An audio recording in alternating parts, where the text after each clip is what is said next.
So, hello and welcome to this week's rather newsworthy episode of the Turn 5 podcast. We've got a lot to go through, Yeah. so let's just get straight into it. When we needed it last week, it all came out on Tuesday. Yeah. So, we'll start from the start of last week, where Alpine have announced they are going to Mercedes power units and gearboxes from the 2026 season. I think it's giving even more precedence to the rumours that did also crop up last Tuesday that Alpine will be leaving the sport entirely and being replaced with High-Tech. I don't know. I know High-Tech want in. They made that much clear when they actually submitted a bid, but it got turned down. At the first stage, unlike Andretti's, it definitely would be a case of probably a bidding war then, I guess, between Andretti and High-Tech. But would Andretti do it? Would Andretti bid to buy a team when they've done so much in terms of like the let us in, we're a competitive 11th team? Yeah, I don't think so. I think they would want to be their own team. I mean, in theory, they could buy the team's stake in F1 and then just sign paperwork that says, oh, we've moved all of our facilities to all these other places. So they can make use of their existing infrastructure. It just means that Team Enstone would become a museum. Yeah. We'll see what happens. There's a lot of like water the catering factory. Or just a spare factory. Yeah. You know? Why have one when you can make double the parts? Yeah, we'll see on that one. There's a lot of time to go before we find out more about that. Then, a few hours later, it was announced that Dan Fallows has left as Aston Martin technical director ahead of Adrian Newey arriving. Again, this one's not really as much of a surprise because, well, we knew Newey was going to Aston Martin and would likely take that job, so... Yeah, it's one of those ones that you kind of expect, but it was going to be a case of what Adrian's like exact role within the team was going to be, and where everyone else in the sort of senior management structure would fit within that. But that does basically mean that Dan Fallows is now essentially a free agent and would be a good scoop for pretty much any team on the grid. Yeah. Then, some more news. Richard, do you want to take the lead on this one? Is this the live? This is London, yeah.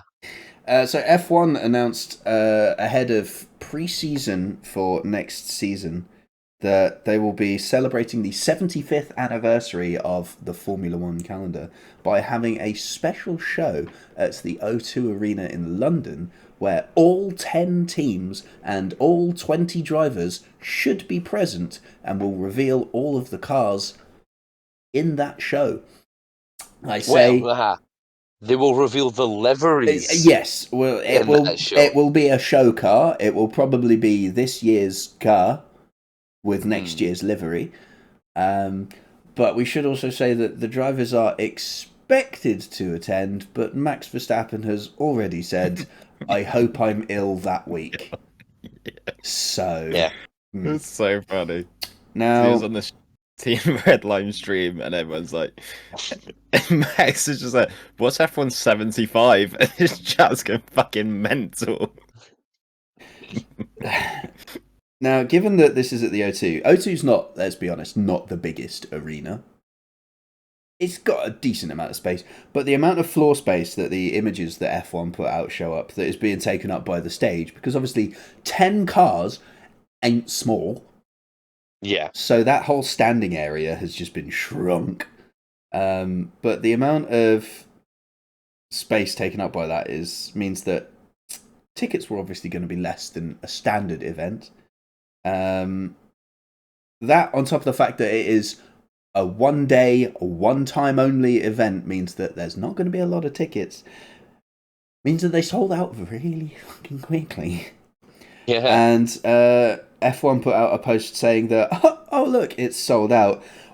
All of the comments underneath it are of people saying that they tried to get tickets and couldn't, and are therefore asking the question of how many tickets have been kept behind for sponsors, influencers, and guests of F1, which is not a good look. But you have to remember that it is a one-day, one-time event. Yeah. F1 is a massive brand. So while I have no doubt that some tickets have indeed been kept behind for guests and whatever, you have to look at other events that happen of brands or people of similar fan sizes, and then look at how quickly they also sell out. Because you've had bands in previous times that have gone to the O2 that have therefore had smaller stages than is required for F1's event, and therefore have had more tickets available, and they have still sold out in a similar time frame. But like, what did you expect, really? Yeah. Now, I was lucky enough to have a friend that managed to get me and them a ticket, so I will be going. If there's a car that has the same livery as this year and you don't boo, I will. And see, I don't know how they're going to do it. Are they going to do it team by team and let everyone go round, or are they just going to whip it all off at once? No, we don't know yet. I hope if they go team by team and there is a car with the same livery, I will boo as loud as I can. It's like the McLaren and Spice Girls livery. Yeah. Wearing my McLaren merch. The same people that made the Las Vegas Grand Prix open and closing ceremonies from last year. My mate already put a bet on a Will.i.am performance. You're about to be traumatized. My mate said that. I replied with, search for loop earplugs. Yeah. I don't want to hear that live. I really don't. But I will be doing my best to bring content from there. Obviously, it's pre-season, so that'll be an episode. But that will be the Monday after. So it's on the 18th. So that'll be the 26th. So that'll go out on the 27th, which is the Monday before pre-season testing. Yeah, that works out nicely then. It's just a bit annoying because that sort of ruins our normal pre-season build-up. Yeah, there's no livery reveals.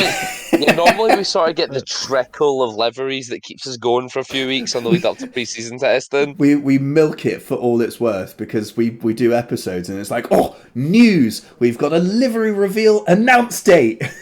Yeah. Now we don't have any of that. It's all on the 18th. Yeah, news. We have a livery reveal announce date. All 10 teams are announcing on the 18th of February 2025. No more guessing who's going to go first. Well, actually, we still could. How do you think they're going to do it? I think they're going to do it in reverse championship order. I think 10th is going to go first. So sober. Yeah. And I think McLaren, touch wood, that they'll win the Constructors' Championship, will go last. Which will be so underwhelming as the last three cars because it'll be Red Bull, Ferrari, McLaren, and they're going to look the fucking same. Yeah. Like, it's going to be a lot of booing. The Red Bull's going to look identical. The Ferrari is maybe going to have a little bit more blue because of the HP. Or white. Yeah. And then the McLaren's going to look the same. But anyway. Speak to the drivers and be like, nice livery, yeah? Moving on. Same as last year, mate. Yeah. Well, you will be first to see Lewis Hamilton in a red race suit, though. Yes. It will be Lewis Hamilton's first full public appearance as a Ferrari driver. It'll be Gabriel Bortoletto's first public appearance as a Formula One driver in his debut season. And time will tell if Sergio Perez shows up. And Carlos Sainz at Williams. Other than that, it's business as usual, isn't it? Even more news, and this is all still from last Tuesday. We have a new Formula One race director, as Niels Vittich was, well, stepping down. But he's apparently done an interview since that where he came out and said, "I was sacked." Yeah. I don't quite know why you would come out and say that. He was interviewed by, I think it was To make the brand look Autosport. bad. Well, to get the truth out, at least, maybe. Mm. He was interviewed by Autosport Germany, I believe it was. So obviously this has been translated from German, but essentially what he said was, "I didn't quit," Mm. which also doesn't say, I didn't step down. Well, I'll be interested to know actually, because he's also, does he still do WEC? Or did he I'm not fully sure. transfer over? Because he was race director at WEC. I'll be interested to see if he goes back to that or if he's still involved with that. But anyway, yes, I didn't quit is odd. The timing of it is odd. Normally, race director changes happen post-season or in the untimely event of a passing. That's how we got Massey, yeah. Yeah. So, I mean, it's not unheard of that we have mid-season changes. It's unheard of that we have mid-season replacements for bureaucratic senses, should we say? I find the timing of it interesting. Which was the last race that Vittich was involved with? The last one. Okay, was he involved with all three of the Americas? Yeah, he's been involved all season. He's been the sole race director. Oh, has he? I thought we had two still. No, that ended in 2023. Oh, well then. Even more odd. Yeah. Well, okay, we should also talk about the replacement coming in. It's not like he's a total noob. He's been race director of F2 and F3. So, he's arguably had a lot more going on in his races. So, if anything, he should be better. But yeah, it'll be interesting to see how he copes with the step up. Obviously, there's a lot more exposure and pressure that therefore comes with essentially what is the big boy league. We'll also need to wait and see who takes the Formula 2 and Formula 3 job as well. Because Niels Vittich! He's been demoted. He's working overtime. He's actually just doing all of the categories. But yeah. Yeah, no, that will be interesting to see. They have like junior race deputy race directors, don't they? Michael Massey. In a shock return, Massey is back in the paddock as F2 and F3 race director 3 years down the line. Michael Massey is back as Formula 1 race. I'll never forget, because wasn't Massey race director for like Australian supercars or something? Yeah, like the V8s. Yeah. And he showed up in the Formula 1 paddock. He walked past Mercedes and they all just stared at him. Like, you are not welcome here. LOL. I think, from what I understand, he got a very frosty reception that day. Man left a king, man came back a king. Then we got some more news moving away from Tuesday. The Monaco Grand Prix has been given a 5-year extension to its contract, and it's been moved. It's no longer in Monaco. Way. But yeah, it will no longer clash with the Indy 500. Oh right. Which is wise. That's not wise. It was good for us because we could watch the Monaco Grand Prix and then the Indy 500 after, and it was beautiful. Yeah, but now it means that we could, in theory, have someone try and do the Triple Crown speedrun. Yeah. Because they can do it in one calendar year. Yeah. So Fernando Monaco- Alonso bins off everything, flies to the States for the Indy 500, and suddenly wins the Triple Crown in a 2-month period. The Monaco Grand Prix is moving to the first full weekend in June. Every So year. the Indy 500 is first, Yes. then it's the Monaco, and then it's Le Mans. Yeah. Lemons. Le Mans. Le Mans. Le Mans. What is this 24 hours or Le Mans? They're fucking amazing. It's like the Spanish commentator. yeah. Oh, is this like the 2 a.m. sort of stuff? Yeah. Yeah. Our commentary is like Our commentary going on it's about like hard fucking- drugs, and theirs is like, Yeah. Le Mans. Theirs is on hard drugs. This is why Spotify has introduced an 18 plus rating. So it's moved to the first full weekend in June, so it'll no longer clash with the Indy 500. But that is as of 2026. It will retain its current slot for next year because obviously the calendar's already out.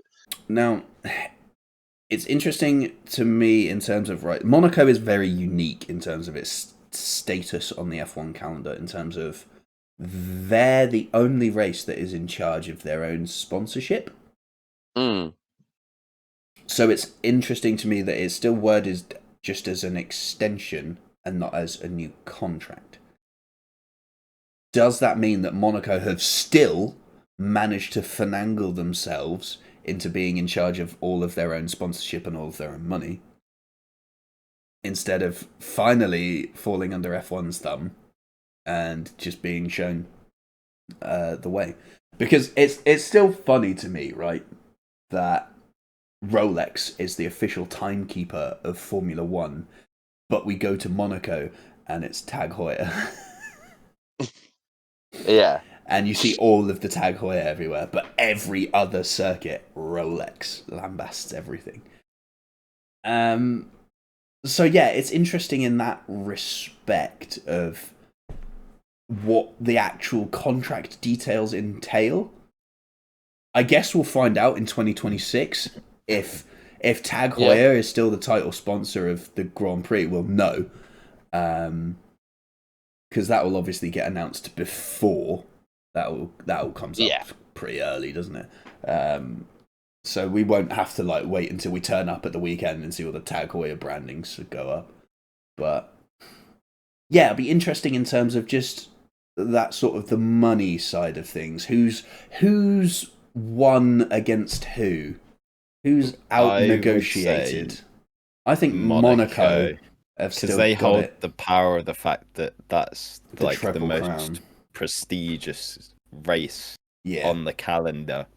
That's Rolex. So F1 needs Monaco more than Monaco needs F1. Rolex is still the official timekeeper for Monaco. Yes. I just checked the document of the final classification. It's got a massive Rolex logo in the top right-hand corner. I think the clock on the it's start just grid... very much sponsored by Tag Heuer. Yeah, I think the clock on the start grid is still a Rolex clock. Mm. But Probably because that's just everything the else... same clock. I think that just goes to every race. Yeah. Well, I think they have 4 or 5 of them, don't they? The same way that the teams have 4 or 5 garages that get put on containers and shipped around the world. But yeah, no, I think that is the only Rolex bit, and everything else is Tag Heuer. Yeah. More news. Still going. Yep. Have we made it past Tuesday yet? We have. Okay, good. Monaco was announced later in the week. Oh. Canada. That was Wednesday. Yeah. We're now on Wednesday afternoon. The Canadian Grand Prix will support the F1 calendar's rationalisation with scheduling change from 2026. So it is moving earlier in the year. I think it's perhaps to pair it with Miami. That would be the only thing that would make sense to me. The move allows Montreal to run straight after the Miami Grand Prix. There we go. Okay. Then the concern becomes weather. It's not moving that far forward. It's going to run on the 3rd or the 4th weekend of May each year. And normally it's like the first or second weekend of June, isn't it? Yeah, it's basically just swapping places with Monaco. I mean, Yeah. something would have to give there, but it does. That does at least make a bit of sense. Miami is still a bit weirdly placed in the calendar. Let's be honest. But at least they're pairing those two North American ones together. And it's also in turn condensing the European schedule even more and removing a transatlantic crossing that we now no longer need to do. Yeah. Rather than going Miami, Monaco, Canada, back to Europe. Yeah. That's good. I fully support that. But temperatures, even over like a 2-week period, can be drastically different. Yeah. So that will throw up some potential unknowns. It will be colder. And we already have, when it rains, we already have them issues Nürburgring tires. That's what I'm talking about. When it rained in Canada, we already had talk about, like, you know, there's tires were struggling to heat up. We were this, that, and the other. So it could be interesting. Maybe Pirelli will just go a step softer.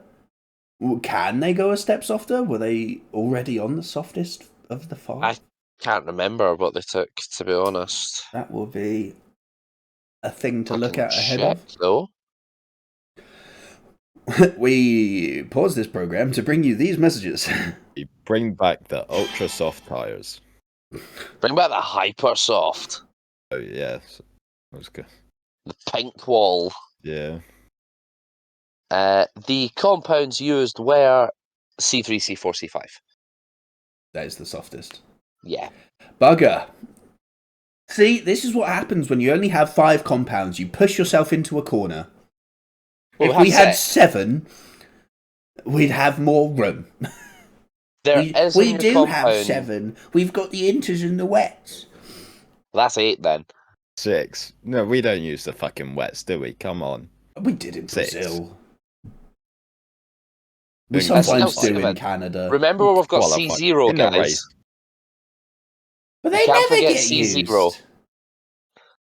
Well, alright, and we've got 10 because they have the test prototype tyre that they use in FP2 at some certain circuits. Well, that's testing the C6 for next year, so... Oh my god. Do they use the C6? I think there is a C6 coming, yes.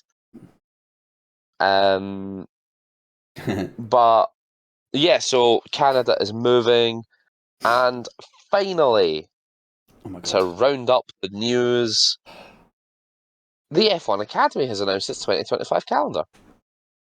Ah, yes, my realm. Yep, it is running in. Round 1 is China, round 2 Saudi Arabia, round 3 Miami, round 4 Canada, round 5 the Netherlands, round 6 Singapore, and round 7 Las Vegas. So, to put that into perspective, this year's calendar is Saudi Arabia, Miami, Barcelona, the Netherlands, Singapore, Qatar, Abu Dhabi. So next year's calendar will start earlier and finish earlier. It will have 4 returning events in Saudi Arabia, Miami, Zandvoort, and Singapore. And then 3 new events in Shanghai, Montreal, and Vegas. I think it would be good to have them in Montreal just because we don't have a support race that we actually have there currently. Sure.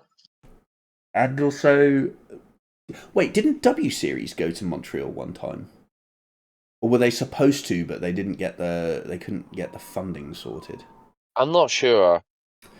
Either way, I'm pretty sure that the women's sport the women's motorsport over there had a pretty good backing. We saw it certainly in America when W Series went to COTA, that they had plenty of fans there. So, yeah, it should be good. It'll be interesting to see how they deal with the different circuits. Obviously, we've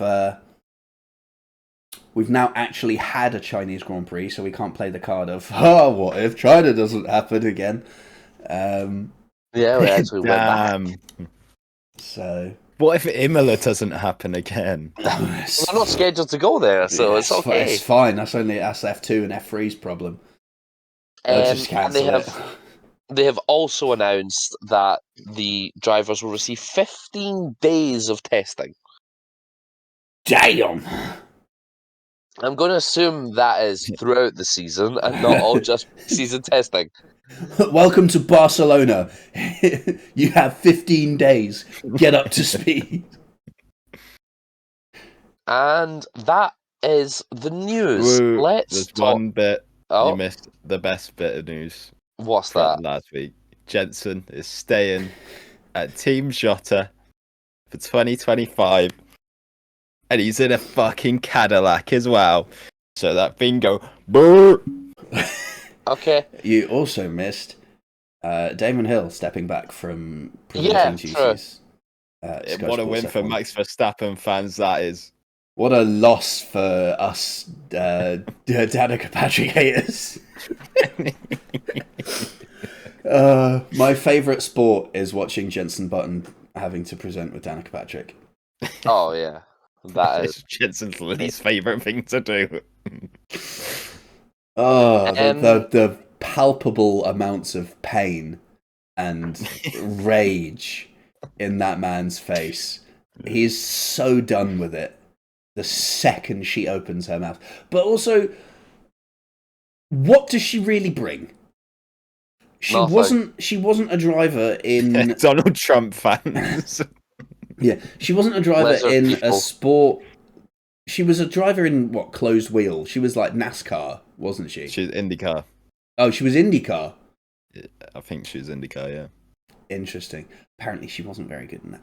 But either way, No. that's. When have we ever had anyone from IndyCar actually come over to F1? I'm more happy with people like Naomi Schiff or Jess Edgar when she's been on and done a bit. You mean people who actually talk sense? Yeah, people who actually talk. Like, Whoa. there was a Yeah. clip from Mexico Danica where they got were. 2005 Indy 500 Rookie of the Year. Wow, she finished 19th.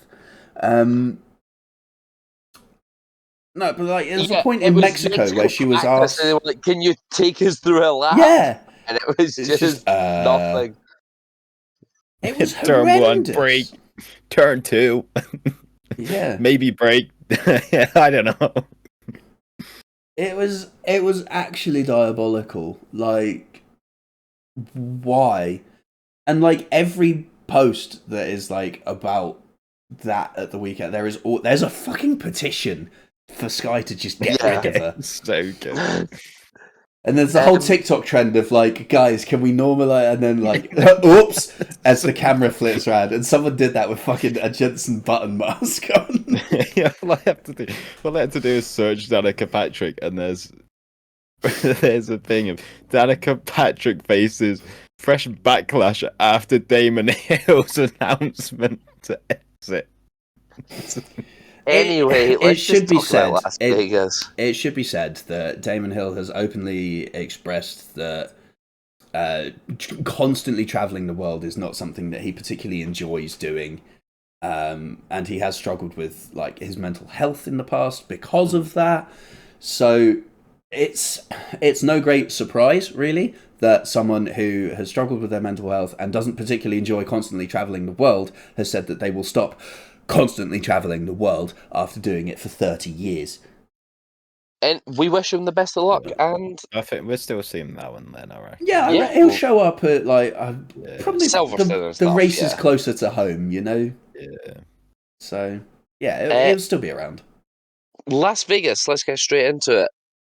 With championship permutations, we are finally at that time. If I'm right, Max just has to outscore Lando and he wins the championship. Lando has So- to outscore Max by 3 points to keep it alive. If Lando fails to score, or Max finishes ahead of Lando, Max will be world champion. Simple as that. It's pretty straightforward, isn't it? So it's going to happen. And here comes Oscar Piastri. What's that? Latifi? Well, no, because Latifi would cause a late safety car and Max Verstappen would win the world championship. No, that's the driver that is the underdog wins the world championship. Ah, okay. The Well, yeah, the but even non-defending champion wins. Is it? See? Was it Latifi's fault that Max won the championship, or was it Michael Massey's fault that Max won the championship? Latifi's fault. A butterfly He's part of flapped the its team's wings in Central Park, Yeah, and it caused Latifi to spin. Yeah. That's what happened. It's a butterfly in Central Park's fault. Anyway, yeah, Chaos so that's theory. the permutations. I'm not gonna lie, Las Vegas last year was actually half decent. Okay, yeah. We spoke about it in the review of Vegas. Oh, have Well- you seen what they've done to the bridge? Oh God, what have they done? They've put up like metal panels, Yeah, I've seen that. so you can't see fuck all. They did that last year, didn't they? But they did it with like No, plastic. they put up plastic film and everyone peeled it off. So this year they're like, nah, fuck Metal. you, metal Yeah. panels. But yeah, no, we said it in the review last year that everything sort of surrounding the Grand Prix was gash, but the actual racing itself was surprisingly good. Yeah. We weren't optimistic about this race. I certainly wasn't overly optimistic. I was happy to like give it a shot, but I wasn't expecting as much as we got. Mm. I quite happily admit to that. It was a pleasant surprise. Let's see if they organise it a little bit better this year in terms of free practice and not kicking the fans out ahead of FP2 because all of the Yeah. security guards decide to go home because they can't be fucked to pay them. So We'll see. and let's see if they manage to not give a Ferrari a exceedingly unfair 10-place grid penalty for their own cock-up of not welding the drains down properly. So let's say there are many places to improve in the overall delivery of the Las Vegas Grand Prix weekend, but the actual Grand Prix Sunday was decent. So if we have that again, we'll be happy. Exactly. Let's just go into predictions for to Grand Prix Sunday if you want. Unless, Ben, what were you going to say? Yeah, as I say, I don't want the race result to be the same as last year. Yeah, no. And they blowing up after 5 laps, like twatting the wall. Yeah. Yeah, let's just go into predictions. It is a normal race weekend, which is it. So let's kick things off with a pole position, Richard. At this point, I just have to, on like blind faith, Lando Norris. Ben? Charles Leclerc. Mm. I'm going to go with Max Verstappen. Sonia has also said Max Verstappen. I did offer Sonia the chance to change hers after asking her a week early. She said, lol, nah. So Fair. she's sticking with us. The podium, Ben. Leclerc, Verstappen, Sainz. And that's also predicting a world championship win for Max Verstappen. Eventually. It's going to happen, let's be Playing honest. forward, Yeah. I'm going with It's a matter of Verstappen, when. Leclerc, Hamilton. I'm going for Norris, Leclerc, Sainz. It's your Oh. box prediction: Lando to lose the lead on lap 1. No, because that has happened statistically more times than it hasn't. It's not bold. Speaking of bold cop-out. predictions, let's go for it, Ben. Yeah, a drain to fuck up a car's floor. Again, So another drain drain. incident. I'm just going to put drain. another drain. Richard? Is it bold enough to just say that the World Championship isn't decided here? Yeah. Okay, cool. World Championship's still easy- alive. With how easy it is for Verstappen to win it, I would say so. Okay, cool. And I'm going to go with no DNFs. Interesting. In turn 1 pilot. Can't wait for Sergio Perez to just absolutely fucking thunderclap Liam Lawson after their Mexico. Bottas bowling. And then Bears go, no tire temp, no tire temp. I'm Liam Lawson! I'm Liam Lawson! We didn't say Sonia's podium prediction. Oh, no, we that. didn't. Sonia's No. podium is a World Championship for Max Verstappen. Verstappen, Norris, Leclerc. Okay. A lap down showdown, I don't know how many laps there are. 50. 50. Oh yeah, it's the nice round number GP. Yeah. Richard? Joe. Lap? 28. How many? 1. Ben? Joe, 31. Whoa. 1 lap down. I'm going to go with Joe.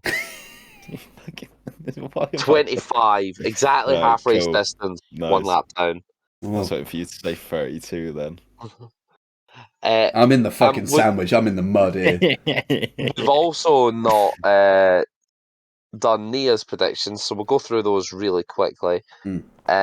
Ben, who's Nia saying for pole? Franco Colapinto. Okay.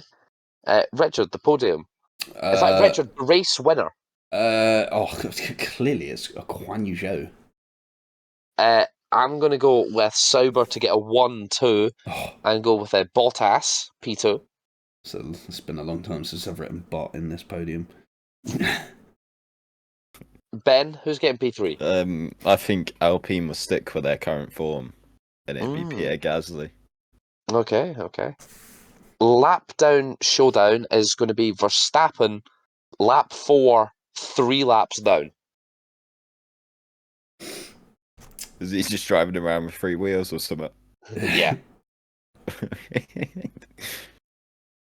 And bold prediction, either of you?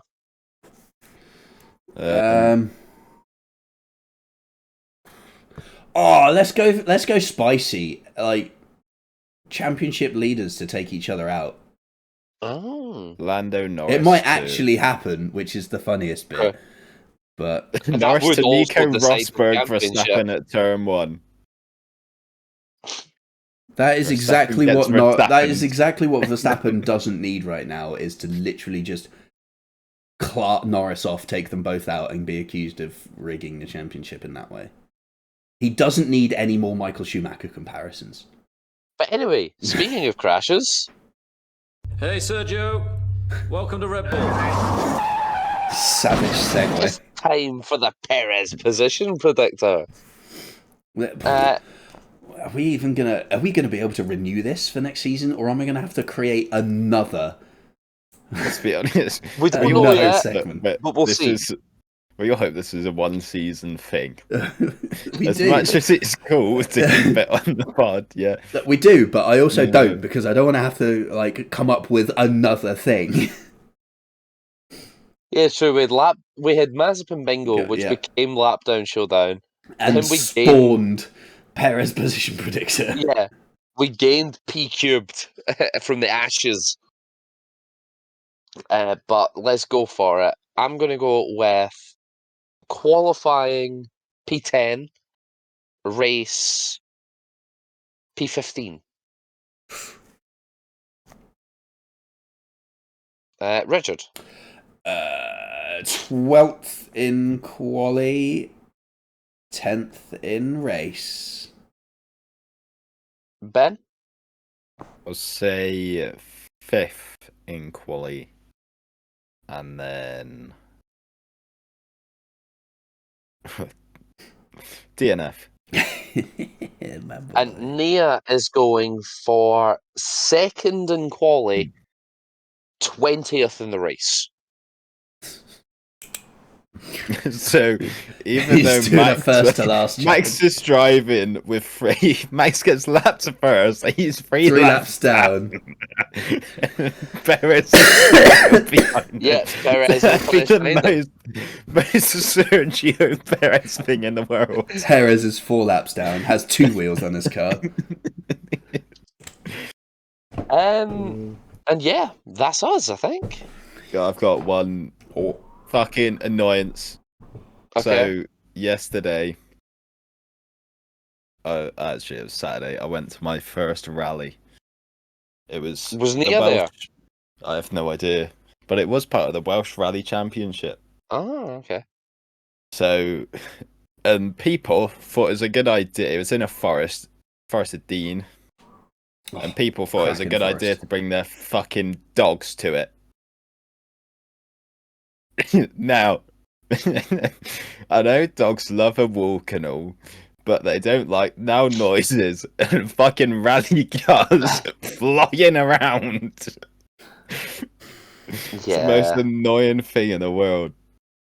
Just have this poor dog fucking barking for his life. Some people So, yeah. just have no brain cells. There was also at one point, because we're at the top of the hill on like a sort of 90-degree right. You can hear this rally car blasting in the background. There's just this woman just casually on a run, just running up the hill. We're like, what the fuck's she doing? You can hear the rally cars screaming, getting closer and closer and closer. And she's just like, la-di-da. It's like, what the fuck? You know, sometimes I wish to be that oblivious to the world. Yeah. Imagine how on- nice life would be if you gave that little care to like anything that was going on around you. And on that note, it's time for us to end this week's episode. Thank you very much for watching Turn 5 Podcast Does the News. Hopefully, the Tuesday curse doesn't strike again. Everything happens that was- tomorrow. Yeah, that was horrendous. But until then, enjoy the Las Vegas Grand Prix. Join us next week for the review and the preview of the Saudi Arabian Grand Prix. Not the Saudi Arabian, the Qatar Grand Prix. Saudi Arabia was a few months ago, mate. You're a bit late for that. Yeah, the Qatar Grand Prix. We're gonna review this Saudi because we've forgot about it so much. We review it again. I As think we- Max might win that one. As we enter the final triple header of the season, we're into the final stretch now. Thank you very much for watching. We'll see you next week. Ta-ra.